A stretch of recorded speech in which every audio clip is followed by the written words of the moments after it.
10월 13일 화요일 하나님께서 저희에게 주시는 말씀은 예레미야 47장 1절부터 7절까지의 말씀입니다. 하나님의 말씀을 먼저 보도록 하겠습니다. 바로가 가사를 치기 전에 블레셋 사람에 대하여 선지자 예레미야에게 임한 여호와의 말씀이라. 여호와께서 이와 같이 말씀하시되 보라, 물이 북쪽에서 일어나 물결치는 시내를 이루어 그 땅과 그 중에 있는 모든 것과 그 성읍과 거기에 사는 자들을 휩쓸리니 사람들이 부르짖으며 그 땅 모든 주민이 울부짖으리라. 군마의 발굽 소리와 달리는 병거 바퀴가 진동하는 소리 때문에 아버지의 손맥이 풀려서 자기의 자녀를 돌보지 못하리니 이는 블레셋 사람을 유린하시며 두로와 시돈에 남아있는 바 도와줄 자를 다 끊어버리시는 날이 올 것임이라. 여호와께서 갑돌섬에 남아있는 블레셋 사람을 유린하시리라. 가사는 대머리가 되었고 아스글론과 그들에게 남아있는 평지가 잠잠하게 되었나니 내가 내 몸 베기를 어느 때까지 하겠느냐.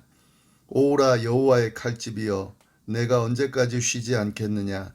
내 칼집에 들어가서 가만히 쉴지어다. 여호와께서 이를 명령하셨은즉 어떻게 잠잠히 쉬겠느냐. 아스글론과 해변을 치려하여 그가 정하셨느니라 하니라. 아멘. 예레미야서를 크게 카테고리로 나눴을 때에 마지막 내용의 부분이 이제 오늘 본문 내용입니다. 46장부터 51장까지의 내용이 그 내용인데요. 마지막 52장은 부록에 해당이 됩니다. 크게 예레미야서가 이렇게 카테고리를 나눠서 내용을 나눠서 그렇게 구조적으로 살펴볼 수 있는데 그 카테고리 중에 마지막 부분이 바로 오늘 본문이 들어가 있는 본문입니다. 46장부터 51장까지인데요. 그 내용이 뭐냐면 이스라엘 주변 10개 나라를 향한 하나님의 심판에 대한 내용이 나옵니다. 쭉 지금까지 유다에 대한 심판의 내용들이 쭉 나왔는데 이제 46장부터 51장까지는 이스라엘 주변에 있는 나라들 10개 나라들을 향한 그런 하나님의 심판에 대한 내용이 나온다 하는 거죠. 이 내용들을 보면서요, 우리가 좀 쭉 보면서 계속 기억해야 될 것은 하나님께서 이 이스라엘, 유다뿐만 아니라 모든 나라의 역사까지도 주관하신다라고 하는 사실을 우리가 기억하면서 이 각 나라들의 심판에 대한 예언들을 살펴볼 필요가 있겠습니다. 이방 나라들을 향한 이 심판의 예언은 이미 예레미야 25장에 한번 언급이 됐는데요. 그때는 간단하게 그 나라들에 대한 이야기들을 하면서 심판한다 이렇게 돼 있는데 이제 이 오늘 본문이 들어가 있는 이 46장부터 51장에 나오는 이방 나라들에 대한 심판의 내용은 아주 구체적이고 자세하게 그렇게 서술되어 있습니다. 좀 기억하시면서 보면 좋을 것 같고요. 46장 1절 보시면은 이방 나라들에 대하여 선지자 예레미야에게 임한 여호와의 말씀이라 이렇게 하면서 도입부인데요. 시작이 되고 그리고 이방 나라에 대한 예언의 말씀이 쭉 나온다 하는 거죠.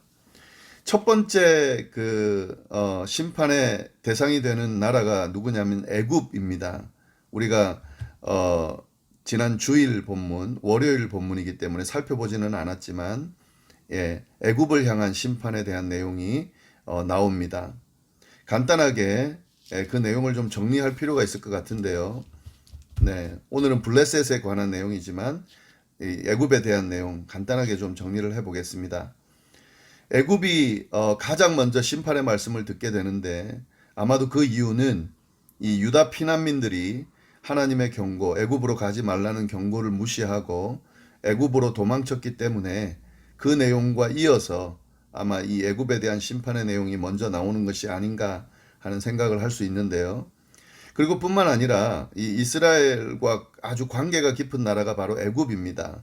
애굽에 가서 거기서 노예로 지내다가 거기서 출애굽하고 다시 또 애굽을 의지하고 나아간 이런 아주 밀접한 관계가 있기 때문에 먼저 애굽에 대한 내용이 언급이 된 거라고 그렇게 이해할 수도 있을 것 같습니다.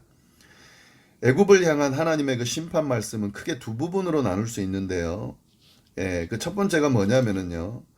이 초강대국, 애굽은 그 당시 그 시대의 초강대국이었거든요. 그런데 이 초강대국 애굽이 바벨론과의 전투에서 신흥 강국이죠. 그러나 이 애굽에 비할 바는 아닌 나라긴 한데 이 바벨론과의 전투에서 패한 곳이 있는데 그게 갈그미스라고 하는 곳입니다. 이 갈그미스에서 바벨론과의 싸움에서 패합니다. 그리고 난 뒤에 이 갈그미스 전투에서 승리하면서 바벨론이 급부상을 하게 되는데요. 예, 여기 이걸 염두에 두고 지금 이 예언의 말씀이 주어진다 하는 거죠. 갈그미스 전투에서 패배한 애굽의 이 스토리를 염두에 두고 하나님의 예언의 말씀이 쭉 주어지는데 결국에는 이 애굽이 바벨론에 의해서 멸망할 것이라고 하는 예언의 말씀이 주어집니다. 그렇게 해서 쭉 나오는데요. 결국 그 이 예언의 말씀이 어떤 거냐면 멸망을 하는데 두 번째로 어떤 내용의 예언의 말씀이 주어지냐면 갈그미스에서 한번 패했지만 이렇게 한 번으로 끝나는 것이 아니라 결국 이 바벨론이 본국으로 쳐들어갈 거다. 그래서 본국에서 애굽 본국에서 이 바벨론에게서 패할 거다라고 하는 예언의 말씀을 예레미야를 통해서 하십니다. 결국 이 그 애굽이 신흥 강자인 바벨론과 전투를 여러 번 하는데요. 한 번도 못 이깁니다. 네, 그 내용들이 쭉 나오는데요. 아무리 이 강한 군대가 있는 초강국인 애굽이라 할지라도 이 바벨론을 통해서 하나님이 심판하신다라고 하는 요 하나님의 심판의 과정 안에 있는 걸 보면은요. 하나님의 심판이 임하면 아무리 초강대국 애굽이라 할지라도 피할 길이 없다라고 하는 그런 메시지가 이 애굽에 대한 심판하는 내용 안에 담겨져 있습니다. 네. 이것이 이제 애굽에 대한 내용이었고 이제 두 번째 나라가 어느 나라냐면 블레셋입니다. 예. 이방 그 나라들을 향한 심판의 메시지 두 번째 대상은 바로 블레셋입니다. 그것이 오늘 47장에 나오는데요. 이 블레셋이라고 하는 나라, 이 나라의 특징이 있습니다. 이 나라는 한 나라로 되어 있는 것이 아니라요. 그 당시는 이 나라들이 그 큰 나라들이 있지만 각 도시들이 나라였습니다. 하나의 도시들이 나라의 의미를 가지고 있었는데요. 이 블레셋은 5개의 도시 국가가 연합되어 있는 그런 국가였습니다. 연합 국가인 거죠. 가사, 아스돗, 아스글론, 가드, 에그론 이 각 도시 국가들이 연합해서 하나의 나라를 형성한 것이 바로 블레셋이다 하는 거죠. 이 블레셋에게 임한 하나님의 말씀이다 하는 거죠. 1절 보시면은 바로가 가사를 치기 전 블레셋 사람에 대하여 선지자 예레미야에게 임한 여호와의 말씀이다. 이 블레셋 사람에 대하여 선지자 예레미야에게 임한 하나님의 말씀이다 하는 거죠. 그런데 이 예레미야에게 하나님의 말씀이 임한 시점이 표기가 되어 있는데 그게 언제냐면 바로가 가사를 치기 전이다 하는 거죠. 이 바로라는 말은 애굽의 왕을 지칭할 때 바로라고 하죠. 이 당시 이 애굽의 바로가 누구였냐면 느고 2세였습니다. 이 느고 2세가 통치할 때에 애굽의 바로 왕 느고 2세가 블레셋 도시 5도시들 중에 하나인 가사라고 하는 곳을 공격하기 전에 그때 예레미야를 통해서 하나님의 말씀이 선포됐다 하는 거죠. 무슨 말씀이 선포됐냐? 그 내용을 좀 보면 좋겠는데요. 2절 말씀부터 쭉 보시면은 2절 말씀 여호와께서 이와 같이 말씀하시되 예언의 내용입니다. 보라 물이 북쪽에서 일어나 물결치는 시내를 이루어 그 땅과 그 중에 있는 모든 것과 그 성읍과 거기에 사는 자들을 휩쓸리니 사람들이 부르짖으며 그 땅 모든 주민이 울부짖으리라. 북쪽에서 물결이 일어나서 물이 북쪽에서 일어나서 그래서 시내를 이루고 그 지금 블레셋 땅을 휩쓸 거라 하는 거죠. 성읍에 있는 사람들, 성읍과 거기에 사는 사람들을 다 휩쓸 거다 하는 거죠. 그래서 그 휩쓰는 것 때문에 사람들이 부르짖으면서 그 땅 모든 주민이 울부짖는 이런 일이 있을 거다 하는 거죠. 이 북쪽에서 일어나는 물이 뭐냐면 이게 바로 바벨론입니다. 바벨론을 의미하는 겁니다. 네, 바벨론이 그렇게 침략할 거다 하는 거죠. 지금 가사 애굽왕 바로가 가사를 치기 전이기 때문에 사실 애굽에 대한 예언일 걸로 생각되어지지만 그게 아니에요. 예. 이 애굽왕 바로가 블레셋을 친 이후에 바벨론이 치긴 하는데요. 네, 지금 예언의 말씀은 아직 일어나지 않은 일이지만 블레셋이 바벨론에 의해서 북쪽에 있는 바벨론에 의해서 심판당할 거다 하는 거죠. 바벨론 군대가 이 하나님의 심판 도구인 바벨론 군대가 블레셋을 칠 거다라고 하는 그 내용이 그 내용을 의미하는 겁니다. 3절 말씀 보시면 군마의 발굽 소리와 달리는 병거 바퀴가 진동하는 소리 때문에 아버지의 손맥이 풀려서 자기의 자녀를 돌보지 못한다. 바벨론 군대가 침략해 와서 그런 바벨론 군대가 침략해 온 것 때문에 표현해 놓은 거죠. 잘 아버지의 손맥이 풀려 자기 자녀를 돌보지 못할 정도로 이런 일이 일어날 거다 하는 거죠. 그리고 4절 이는 블레셋 사람을 유린하시며 두로와 시돈에 남아있는 바 도와줄 자를 다 끊어버리시는 날이 올 것입니다. 블레셋을 심판하는 날이 올 건데 바벨론에 의해서 심판이 되는데 근데 여기 뭐라고 되어 있냐면요. 여호와께서 갑돌섬에 남아있는 블레셋 사람을 유린하실 거다. 지금 블레셋을 통해서 심판이 임하는데 그것이 결국에는 하나님의 섭리 아래 있다는 이야기를 하고 있는 겁니다. 하나님이 블레셋을 심판하기 위해서 바벨론을 이용하신다라는 그런 의미인 거죠. 5절 말씀 가사는 대머리가 되었고 아스글론과 그들에게 남아있는 평지가 잠잠하게 되었나니 내가 내 몸의 몸베기를 어느 때까지 하겠느냐. 예, 바벨론에 의해서 심판받을 거고 그것은 하나님께서 심판하시는 거다 라고 하는 그 예언의 말씀, 심판에 대한 경고의 말씀, 그 말씀을 지금 쭉 이야기하고 있다 하는 거죠. 6절, 7절 말씀 오라 여호와의 칼이여 내가 언제까지 쉬지 않겠느냐 내 칼집에 들어가서 가만히 쉴지어다. 이 블레셋 사람들이 탄식하는 내용인 거죠. 예, 여호와의 칼이여 제발 좀 칼집에 들어가서 우리를 좀 이렇게 괴롭히지 말고 치지 말아줬으면 좋겠다 하는 그 내용을 이렇게 표현해 놓은 겁니다. 7절에 대답을 하는 거죠. 예레미야를 통해 응답을 하는 건데 결국 하나님의 응답이에요.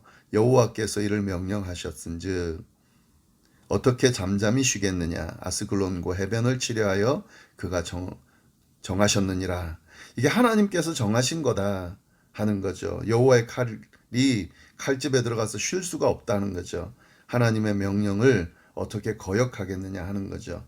하나님께서 사용하시는 심판의 칼을 누구도 막지 못한다라고 하는 이야기를 하고 있습니다. 이 블레셋에 대한 이 심판대로 정말 이 BC 604년경에 바벨론 느부갓네살이 블레셋을 치면서 완전히 정복당하게 됩니다. 예언이 성취가 되게 되는 거죠. 예, 근데 여기서 우리가 한 가지 좀 살펴봐야 될 내용은 이 애굽에 대해서 이야기할 때는 애굽을 왜 치는지, 애굽이 유다에게 하나님에게 뭘 잘못했는지 이런 내용들이 쭉 나오는데요. 이 블레셋은 심판할 내용만 나오고 왜 블레셋이 이런 심판을 받아야 되는지 그 내용은 안 나옵니다. 네, 그래서 우리가 이거를 좀 추측해 볼 필요가 있는데요. 근데 충분히 추측할 수 있는 것이 이 블레셋에 대한 심판의 예언이 예레미야만 한 것이 아니라요. 아모스도 했고 에스겔도 했습니다. 그래서 그 예언의 내용을 좀 참고를 하면 왜 블레셋이 이런 하나님의 심판을 받는지를 알 수가 있습니다. 이 아모스를 통해 예언했던 내용을 보면은 이 블레셋이 유다를 틈만 나면 공격을 했어요. 유다의 여러 마을을 틈만 나면 습격하고 사람들 납치해 가고 그리고 에돔에 팔아넘기는 이런 일을 했습니다. 그래서 그리고 계속 유다를 미워하면서 이렇게 유다를 망하게 하려고 계속 노력을 했어요. 이에 대해서 아모스를 통해서 하나님이 심판할 거라고 그런 심판의 메시지를 줬습니다. 에스겔도 나오는데요. 이 에스겔을 통해서 주어지는 이 심판의 내용은 이 블레셋이 이방신들을 섬기는데 이 다곤, 바알세붑 이렇게 하여튼 이방신을 섬기는 아유 산지 같은 그런 곳입니다. 네. 그래서 그것에 대한 심판의 메시지를 주신다 하는 거죠. 여기 그 가사라고 했는데요. 바로가 가사를 치기 전에라고 했을 때 이 가사는 이 우상의 신전이 있던 곳입니다. 네. 그래서 지금 이 부분 우상숭배 극에 달해 있는 이 블레셋을 하나님이 치신다 하는 거죠. 유다를 괴롭히고 있고 우상을 숭배하면서 이 유다를 하나님의 백성인 유다를 계속 넘어뜨리려고 하는 이것에 대해서 하나님께서 심판하신다라고 하는 말씀을 하고 있는 거죠. 이 말씀을 보면서요, 저희가 깨달을 수 있는 부분은 뭐 다른 나라에 대한 심판의 메시지도 마찬가지일 겁니다만은, 네, 하나님께서 기억하신다 하는 거죠. 하나님의 백성을 괴롭히는 사람들을 기억하시고 반드시 갚아주신다 하는 그 메시지를 우리가 말씀을 통해 알 수가 있습니다. 예, 유다가 유다를 계속해서 괴롭히던 그 블레셋의 모습들 얼마나 괴롭혔겠어요. 계속해서 틈만 나면 습격하고 사람 납치하고 파람 넘기고 하는 그런 일들이 일어난 걸 보면 블레셋이 참 못되게 했던 것 같은데 이 부분에 대해서 하나님께서 절대 그냥 두지 않으신다는 거죠. 기억하고 계신다 하는 거죠. 반드시 그에 대해서 갚으신다, 심판하신다 하는 거예요. 하나님의 백성을 괴롭히는 사람들, 하나님에 대해서 반하는 사람들, 이 사람들 하나님이 그냥 두실 수가 없습니다. 반드시 갚아주십니다. 그래서 하나님의 백성들의 눈물을 닦아주시고 억울함을 풀어주신다 하는 사실, 우리 말씀을 통해서 깨달을 수 있습니다. 네. 뭐 지난 본문이지만 애굽에 대한 내용 저희가 이렇게 넘어가지만 한번 읽어보시면 좋을 것 같고요. 블레셋에 대한 내용도 심판의 내용도 좀 읽어보시면서 이 하나님의 마음 좀 한번 느껴보시면 좋겠습니다. 우리 함께 기도하겠습니다. 하나님 아버지, 오늘 또 귀한 말씀으로 하루를 시작하게 하시고 또 한 주를 시작하게 하시니 감사드립니다. 하나님 함께 해주시고 말씀에 늘 사로잡혀 사는 저희가 될 수 있도록 인도하여 주옵소서. 하나님, 신앙인으로 그리스도인으로 살아가다 보면 억울한 일을 당할 때가 있습니다. 우리를 믿는다라고 하여서 괴롭히는 또 그런 일들을 경험할 때가 있습니다. 사단의 끊임없는 유혹 속에서 하나님 우리가 힘들게 신앙생활을 해나갈 때가 있습니다. 그러나 하나님 모든 걸 다 아시고 계시고 반드시 기억하시고 갚아주시는 하나님이라는 사실을 믿고 하나님 우리가 또 이겨내며 또 담대히 우리에게 주어진 그리스도인의 삶을 살아갈 수 있도록 주여 인도하여 주옵소서. 오늘 하루도 이번 한 주도 주님의 은혜 가운데 어디에 있든지 늘 평안할 수 있도록 주님의 은혜로 넘치는 삶을 살 수 있도록 건강할 수 있도록 주여 인도하여 주시기를 간절히 바라고 살아계신 예수님의 이름으로 기도드립니다. 아멘.